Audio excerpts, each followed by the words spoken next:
He was born in the cold, harsh lands of Mongolia. A boy without a throne, a prisoner once, a fugitive another time. Yet, within a few decades, his name would shake the world.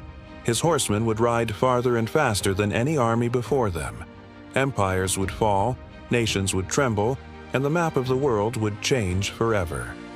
This is the story of Genghis Khan, the man who rose from nothing to rule the largest contiguous empire in human history. The man who would become Genghis Khan was born around 1162, near the Onon River in the rugged steppes of Mongolia. His birth name was Temujin. He was born into a tribal world, a land of endless grasslands, icy winters, and brutal rivalries. Power was everything, and life was a constant struggle. When Temujin was only 9 years old, his father, Yesugei, was poisoned by enemies. The family was abandoned by their tribe, left to starve in the wilderness. Temujin, his mother, and siblings survived through sheer will. It was a childhood marked by hunger, hardship, and fear. But in those years, Temujin learned the most important lesson of his life: trust no one blindly, and never accept defeat. As a teenager, Temujin was captured by a rival clan, but he managed to escape, a moment that became legendary. This escape was not just freedom, it was the beginning of his rise. Slowly, he began to gather loyal followers. He formed alliances, broke them when needed, and defeated tribe after tribe. He was ruthless, but he was also brilliant. By his late 20s, Temujin had achieved something extraordinary. He united the warring Mongol tribes under a single banner, something no one before him had accomplished.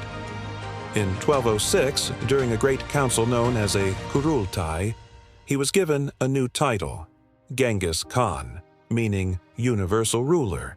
From this moment, the steppe warrior became a world conqueror. Genghis Khan transformed a loose confederation of tribes into a disciplined, unstoppable military machine. His army was built on speed, strategy, and fear. Every soldier could ride for days without rest, living off the land, surviving on dried meat and fermented milk. His warriors carried multiple horses, switching between them to maintain their incredible pace.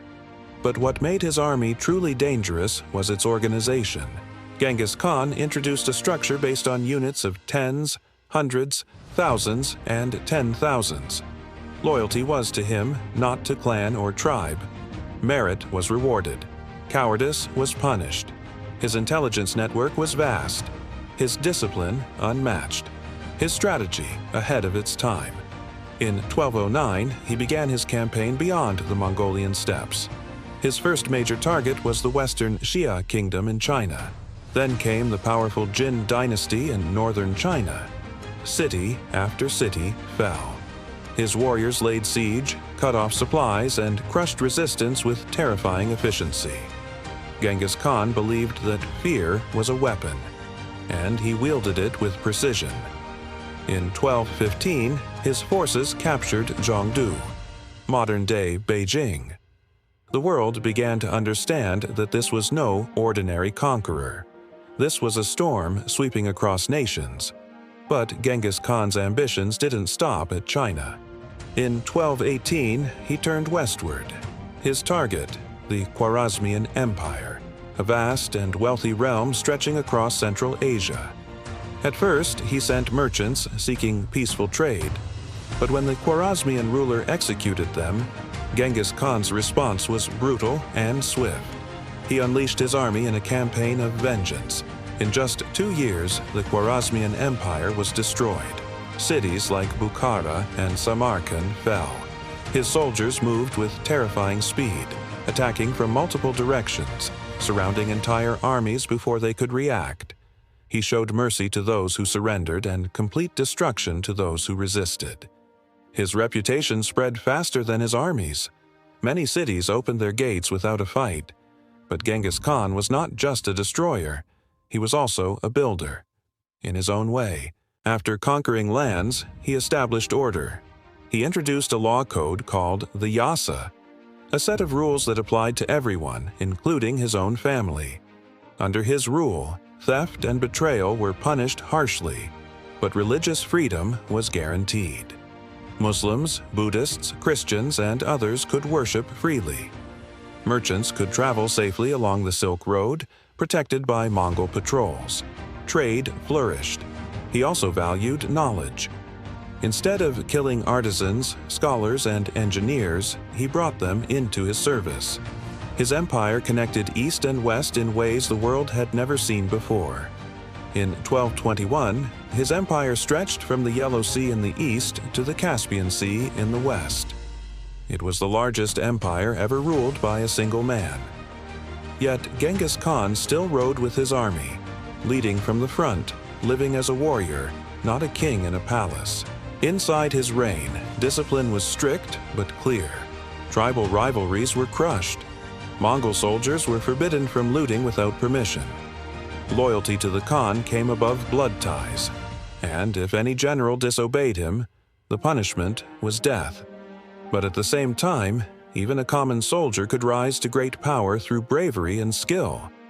It was a system that inspired both fear and fierce loyalty.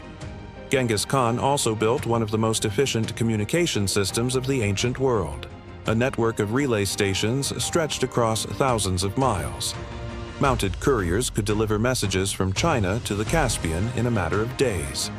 This allowed him to control his vast empire like a single, beating heart. But behind this iron order was also the shadow of war. His campaigns left millions dead. Cities were burned to ashes. For those who resisted, the Mongol army showed no mercy. Yet, paradoxically, after conquest, his empire often brought stability, law, and prosperity. In 1227, during a campaign against the Western Jia once again, Genghis Khan fell from his horse and suffered fatal injuries. He died soon after, at around 65 years old. His death was kept a secret for some time, to prevent rebellion. His burial place remains unknown to this day, one of history's enduring mysteries. But even in death, his influence did not fade. His sons and grandsons expanded the empire even further. Under their rule, Mongol power reached Eastern Europe, the Middle East, and deep into Asia. The Pax Mongolica, or Mongol Peace, allowed unprecedented trade, cultural exchange, and movement of people across the world. The Silk Road flourished like never before. Ideas, goods, and technologies moved between continents. More than 800 years later, Genghis Khan remains one of the most powerful and controversial figures in history. To some, he is a symbol of brutality and conquest. To others, he is a figure of unity, discipline, and vision. What cannot be denied is his impact. He reshaped the medieval world. Inside his reign, there was war and bloodshed, but also order and connectivity. His strategies changed warfare forever. His empire connected distant civilizations, and his legacy can still be felt in the borders, cultures, and histories of many nations today. Genghis Khan began as a boy abandoned in the wilderness. He rose through blood, strategy, and unbreakable will. He conquered kingdoms and created an empire unlike any the world had ever seen. His story is a reminder of how a single determined human being can change the course of history. Even centuries after his death, his name carries power. Genghis Khan, the universal ruler, the conqueror of empires, and the maker of a world that would never be the same again.